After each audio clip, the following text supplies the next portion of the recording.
Resistencia a la fatiga por torsión bajo esfuerzos fluctuantes. Smith demostró que la existencia de un esfuerzo uniforme torsional no mayor que la resistencia a la fluencia en torsión no tiene efecto en el límite de resistencia a la fatiga torsional, a condición de que el material sea dúctil, pulido, libre de mellas y cilíndrico. También determina que el límite de fatiga por torsión disminuye en forma monótona con el esfuerzo por torsión cortante y nos establece un esfuerzo cortante SSU igual a 0.67 por SUT.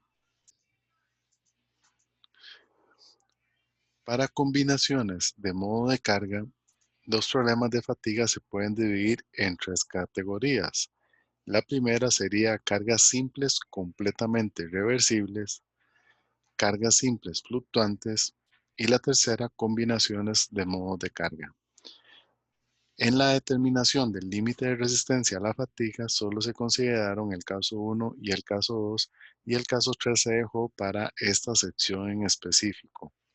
La categoría más simple es la de esfuerzo sencillo completamente reversible que se maneja con el diagrama esfuerzo resistencia vida y el esfuerzo medio debe ser 0. Cuando hay cargas fluctuantes generales, se utiliza un criterio para relacionar el esfuerzo medio y el esfuerzo alternante. De nuevo, se permite solo un tipo de carga a la vez. Cuando se involucran casos donde existen combinaciones de cargas de diferentes tipos, como cargas flexionantes, torsionales y axiales, entonces ya nos obliga a hacer un cambio en el análisis. Anteriormente se analizó que se necesita un factor de carga Kc para obtener el límite de resistencia a la fatiga y de aquí que el resultado depende de que la carga sea axial, de flexión o de torsión. Y ya se tiene para ese Kc el valor correspondiente para cada uno de los casos. Las combinaciones introducen complicaciones en las que puede existir esfuerzos normales y axiales combinados, cada uno con valores medios y alternantes. Y varios de los factores usados para determinar el límite de resistencia a la fatiga dependen del tipo de carga. Para combinar los esfuerzos múltiples sobre un elemento de esfuerzo, lo que se hace es determinar un esfuerzo equivalente de von Mises. El primer paso es crear dos elementos de esfuerzo, uno para los esfuerzos alternantes y otro para los esfuerzos medios. Se aplican los factores apropiados de concentración del esfuerzo por fatiga para cada uno de los esfuerzos y se calcula un esfuerzo von Mises equivalente para cada uno de los elementos de esfuerzo. Y por último, se selecciona un criterio de falla para completar el análisis de fatiga. El factor de carga torsional no debe tomarse en cuenta ya que se usó para calcular el esfuerzo von Mises. Considerando que los esfuerzos flexionantes, torsionales y axiales tienen componentes alternantes y medios, el esfuerzo von Mises de los dos elementos de esfuerzo se pueden escribir como la ecuación 655, donde tenemos el esfuerzo von Mises alternante, donde se utiliza el factor de concentración de esfuerzos KF para flexión y el esfuerzo de flexión. Si tuviéramos esfuerzo axial, se suma ese esfuerzo axial por el KF correspondiente y el esfuerzo axial se divide entre 0.85. Esta suma se eleva al cuadrado más 3 veces el KF para torsión y el esfuerzo alternante para torsión igual al cuadrado y se saca la raíz cuadrada. Y para el esfuerzo von Mises medio, de una forma similar, solo que se utilizan entonces los esfuerzos medios que se vieron en el caso anterior. Este axial es para el caso de que se utiliza implícitamente el esfuerzo, el factor de concentración, el factor de corrección para la resistencia a la fatiga de 0.85. Y con estas ecuaciones se procede a utilizar el criterio de falla que más gusten, puede ser Goodman, puede ser asma elíptico o incluso se puede utilizar la línea Gerber dependiendo del caso que se requiera analizar. Para ir finalizando este capítulo, se va a conversar sobre, sobre esfuerzos variables y fluctuantes, lo que es el daño por fatiga acumulada. Suponiendo que una pieza se somete a un esfuerzo completamente reversible sigma 1 durante n1 ciclos, sigma 2 durante n a 2 ciclos, o sea, una recta de tiempo oscilatoria de esfuerzo que presenta muchos y diferentes picos y valles. Entonces, estos son casos muy específicos donde tenemos que una pieza o un elemento de máquina funciona bajo una cierta carga durante un cierto tiempo, después se modifica su función o se pasa, se hacen cambios que van a acreditar una carga diferente y obviamente durante un número de ciclos aparte. Entonces la idea de esto es averiguar cuáles esfuerzos son significativos, cuáles cuentan como un ciclo o cuál es la medida del daño incurrido. Entonces, debido a esto, obviamente el error más común es tal vez hacer el cálculo con un ciclo de esfuerzo donde tengamos un periodo de vida más largo, pero esfuerzos más cortos, o al contrario, que solo se tomen en cuenta los esfuerzos más altos que sea en un periodo de tiempo corto y de repente se puede generar la perspectiva de que la pieza pueda soportar una cantidad bastante amplia de ciclos sin considerar lo que está pasando en el medio de esos picos que se mencionaron anteriormente. Aquí tenemos un ejemplo de un perfil de carga que tenemos un ciclo que se hace en esta orientación, luego baja, se hace en este comportamiento y luego vuelve a subir y ahí empieza de nuevo el ciclo como tal. Entonces, el periodo que va a tener de pico a pico puede ser que sea un periodo definido y el error puede ser que considerar que este sea el comportamiento básico o sea este el comportamiento básico de la pieza.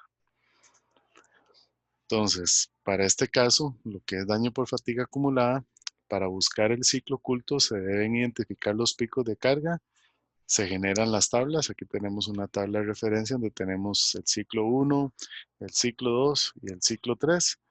El ciclo de mayor daño va a ser el ciclo 1 porque vamos a tener esfuerzos máximos y mínimos que tienen una diferencia importante, ya que el esfuerzo alternante y el medio van a tener un valor aquí de 70-10, mientras que el segundo y el tercer ciclo van a tener esfuerzos alternantes pequeños y esfuerzos medios ligeramente más altos, pero no alcanzando los niveles de magnitud que tiene el esfuerzo alternante del primer ciclo.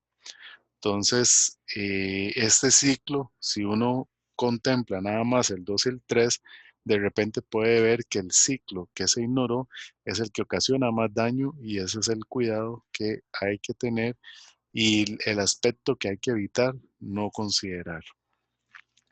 Los métodos para contar ciclos incluyen número de ciclos de tensión de la falla, todos los máximos arriba de la media de la forma de onda, todos los mínimos debajo, los máximos globales entre cruces arriba de la media y los mínimos globales entre cruces debajo de la media, todos los cruces de pendiente positiva de niveles arriba de la media y todos los cruces de pendiente negativa de niveles debajo de la media.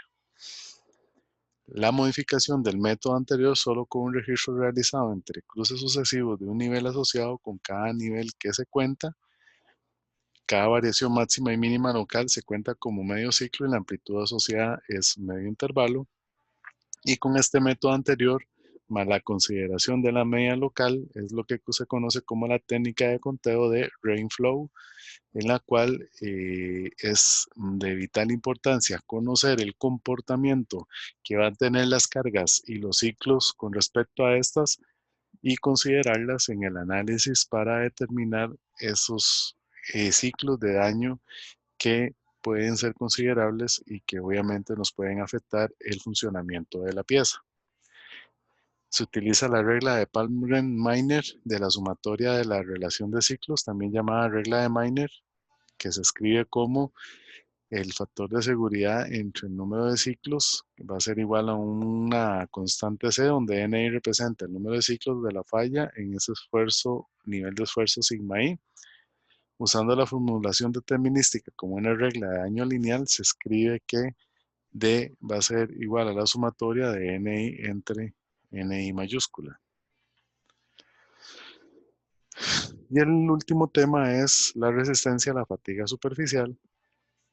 Esto también es para una aplicación específica donde la zona de contacto afectada en ausencia de tracciones superficiales de cortante recibe esfuerzos principales de compresión. La fatiga rotativa tiene sus grietas desarrolladas en o cerca de la superficie cuando hay esfuerzos de tensión que están asociados con la propagación de la grieta hasta la falla catastrófica. Se estudia una propiedad de materiales de acoplamiento llamada resistencia a la fatiga superficial cortante. El conocimiento de la resistencia superficial de materiales resulta necesario si el diseñador va a crear máquinas con una vida larga y satisfactoria. Un ejemplo de esto, pero que ya está considerado por los fabricantes, es la falla que se da en la superficie de rodamiento de un cojinete de contacto rodante, donde el cojinete se diseña para un cierto número de ciclos de vida y el cálculo, las ecuaciones que se utilizan para calcular esos ciclos son específicas de cada fabricante, considerando que el fallo principal que se va a dar va a ser directamente en el contacto de las superficies. Cuando dos superficies ruedan o se deslizan una contra otra con suficiente fuerza, ocurrirá falla por picadura después de un cierto número de ciclos de operación. El tema es complicado, pero los esfuerzos de Hertz, el número de ciclos, el acabado superficial, la dureza, el grado de lubricación y la temperatura influyen en la resistencia, y en este caso se menciona en el capítulo, pero en el caso de cojinetes de contacto rodante, que es el elemento que está susceptible a este tipo de falla, porque obviamente es una falla de fatiga superficial, se va a ver el mecanismo de cálculo y la propuesta de ecuaciones correspondientes para esa aplicación específica. Buckingham diseñó una máquina simple para probar un par de superficies de contacto por rodamiento. A fin de que los resultados de los ensayos fueran útiles, definió un factor de carga-esfuerzo, también llamado factor de desgaste B, que tiene esta ecuación en función del módulo de elasticidad y el módulo de Poisson de la pieza o el material que se está analizando, asumiendo un esfuerzo máximo o presión máxima de 2F entre pi BL. Solo como repaso, recuerden que estos valores que se toman como referencia y muchas de las propiedades que se tienen acceso son basadas a partir de análisis estocásticos. Hay múltiples factores que deben considerarse en el análisis de fatiga y esos factores son mucho más variados y más extensos que los que se dan en un análisis estático. Por eso el análisis estocástico constituye directrices que permiten al diseñador obtener una buena comprensión de los diferentes aspectos involucrados y ayudan a desarrollar un diseño seguro y confiable. Entonces, dentro de ese análisis vimos la determinación del límite de resistencia a la fatiga, los factores que modifican ese límite de resistencia, los Ka, Kb, Kc, Kd, Ke y Kf, la concentración del esfuerzo y la sensibilidad a la muesca son aspectos geométricos que me inciden directamente en el comportamiento que va a tener esa pieza de ese material. Los esfuerzos fluctuantes, que esos esfuerzos me van a generar a mí una resistencia alternante y una resistencia media y me van a permitir incluso seleccionar un criterio de falla. Y el factor de diseño en la fatiga, que ya eso fue, ya aquí entra el criterio de falla que más nos agrade o que se recomiende para ciertos elementos, que es el de Soderbergh, de Guzmán modificado, la asma elíptica o la línea de Gerber. Para finalizar, vamos a ver el ejemplo 6.15. Recuerden que ustedes tienen que estudiarse todos los ejemplos, pero la idea es ver este ejemplo específico para relacionar y comparar los temas que son necesarios reforzar para una comprensión más amplia de la teoría. Dada una parte con un SUT igual a 151 kpsi y la ubicación crítica de la parte, en la ubicación crítica de la parte, perdón, con un límite de resistencia a la fatiga de 67.5 kpsi, en el caso de la carga de la figura 633, estima el número de repeticiones del bloque de esfuerzo-tiempo de la figura para que pueda realizarse antes de la falla. Muy bien. Si vemos la figura 633, la figura 633 es el diagrama de esfuerzo variable preparado para evaluar el daño acumulado que se presentó en la explicación de esta grabación. Entonces, de la figura 618 se toma que para un SUT de 151 kpsi, el factor F va a ser igual a 0.795 y con ese F de la ecuación 614 determinamos la constante A, que da 213.5 kpsi, y la constante B, que va a dar un valor de menos 0.0833. Por lo tanto, entonces se estima la resistencia, ¿verdad? Para un valor de ciclaje específico de 213.5 a la n por a la elevada a la menos 0.833. Se despeja el n y conociendo el SF nosotros podemos determinar cuáles son los ciclos para que exista falla en este caso que se está analizando. Ok, ahora lo que se toman son de las dos columnas de la tabla con base en el criterio fatiga de Gerber que se utiliza en la ecuación 647. Con SE igual a SF y un N igual a 1 se puede escribir que SF va a ser igual al esfuerzo alternante entre 1 menos sigma M entre SUT al cuadrado para esfuerzos mayores a 0 y para esfuerzos negativos suponemos que el SF va a ser igual a SE. Una vez que se determina el SF, que es la resistencia a la fatiga asociada con un esfuerzo completamente invertido, para un esfuerzo invertido equivalente a los esfuerzos fluctuantes, hay que ver entonces en ese sentido el inciso del ejemplo 612. Tenemos para el ciclo 1, la línea de carga va a tener la pendiente sigma A entre sigma M igual a 70 entre días, que suma un valor de 7. Y la amplitud de la resistencia a partir de la tabla 6.7, que es utilizando la ecuación de dicha tabla, se obtiene el esfuerzo, la resistencia alternante SA.